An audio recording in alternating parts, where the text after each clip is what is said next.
Antara dua puak tadi yang datang dengan orang yang mendiami di Negeri Sembilan, iaitu suku Jakun. Ini adalah satu kajian yang cukup menarik. Apabila sampai di situ, rombongan yang pertama ataupun kumpulan yang pertama yang datang, iaitu kaum lelaki daripada Minangkabau itu sendiri. Bila datang, mereka berkahwin dengan anak-anak kepada Tok Batin tadi. Bila mereka sudah berkahwin, maka melahirkan zuriat. Dan zuriat itulah yang dipanggil sebagai suku Biduanda sekarang. Dan wujud perjanjian di situ, suku Biduanda inilah yang layak untuk menjawat jawatan undang. Jawatan undang yang 4 di Negeri Sembilan. Undang Luak Sungai Ujong, Undang Luak Johor, Undang Luak Jelebu, Undang Luak Rembau. Dan kemudian menjadi penghulu-penghulu. Penghulu di Luak Teraci, Gunung Pasir, Inas, dan Jempul, dan jadi apabila berlaku di situ, maka dan kemudian datang pula puak yang kedua. Puak yang kedua, rakyat dengan rakyat berkahwin di situ. Bila berkahwin, maka masing-masing wujud penyesuaian antara adat yang dibawa daripada luar dan adat yang ada di Negeri Sembilan. Tambah pula adat yang ada di Negeri Sembilan adalah adat yang bernasabkan ibu. Yang datang daripada luar juga adalah adat bernasabkan ibu. Maka penyesuaian itu, maka berlakulah seperti adat yang ada pada hari ini. Sebab di Negeri Sembilan ini harus kita faham, adatnya yang pertama adalah adat orang asli di Negeri Sembilan yang berteraskan Jakun. Dan yang kedua adalah adat Minangkabau yang datang daripada luar. Yang ketiga adalah adat yang datang daripada Siak. Jadi tiga ini dicantumkan. Inilah yang berlaku sekarang yang dinamakan sebagai adat pepatih Islam. Jadi oleh kerana itu, yang di sini ada perbezaan.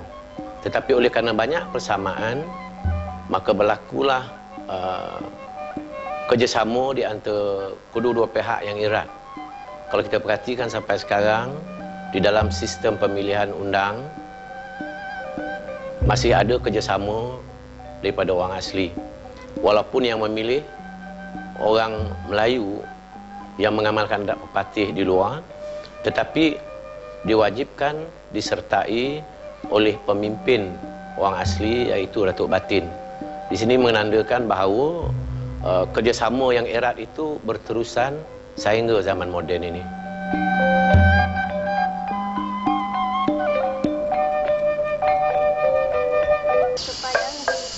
Sebelum kedatangan perantau Sumatera, suku Jakun, iaitu penduduk asal Negeri Sembilan, telah mempunyai satu sistem kemasyarakatan yang unik.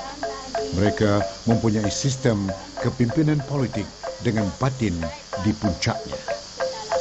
Dalam mentadbir, batin dibantu oleh 3 orang pembesar, iaitu Tok Manghitam, Tok Jengkerah dan Tok Menteri. Baik, kalau kita lihat dalam keadaan itu, batin adalah duduk yang paling puncak sekali, ya, yang paling tinggi sekali untuk mentadbir hal ehwal anak-anak buahnya.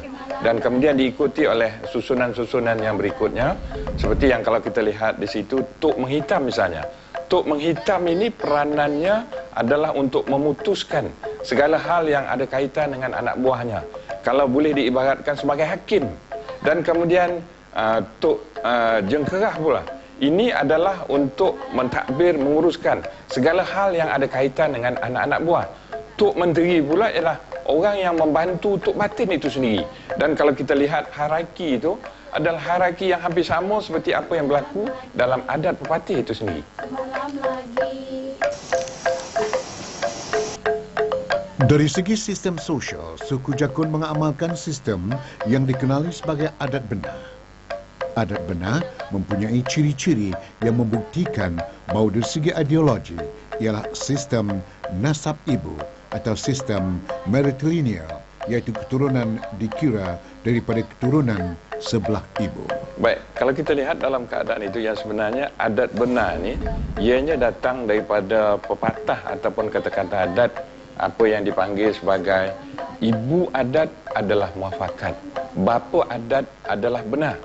Dan kemudian boleh kita sambung, hidup di kandung adat, mati di kandung tanah.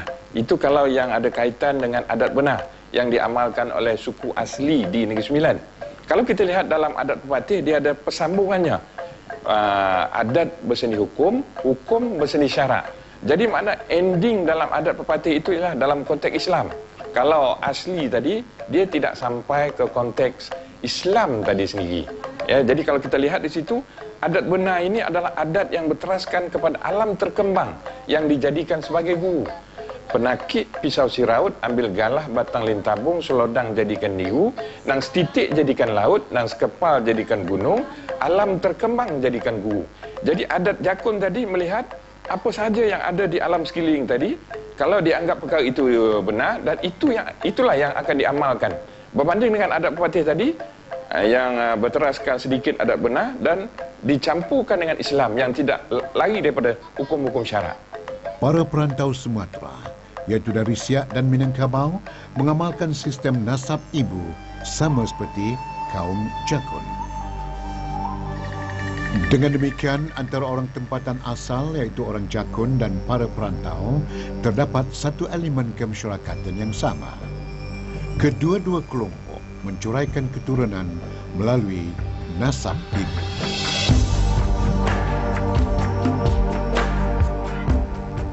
Kumpulan orang asli suku Jakun yang menerima kedatangan penghijrahan dari Sumatera tinggal bersama atau kawasan perhampiran. Orang Jakun yang tidak dapat menyesuaikan diri telah berundur ke dalam hutan. Walau tidak ada pertentangan, pihak perantau masih berasa perlu menjalin hubungan berbaik-baik dengan anak watan. Gabungan antara dua sistem yang dijurai dari nasab ibu, yaitu sistem ibu adat benar yang diamalkan oleh anak watan dari suku Jakun dan sistem adat perantau dari Siak dan Minangkabau membentuk satu sistem. Adat pepatih menunjangi negeri beradat, negeri sempit.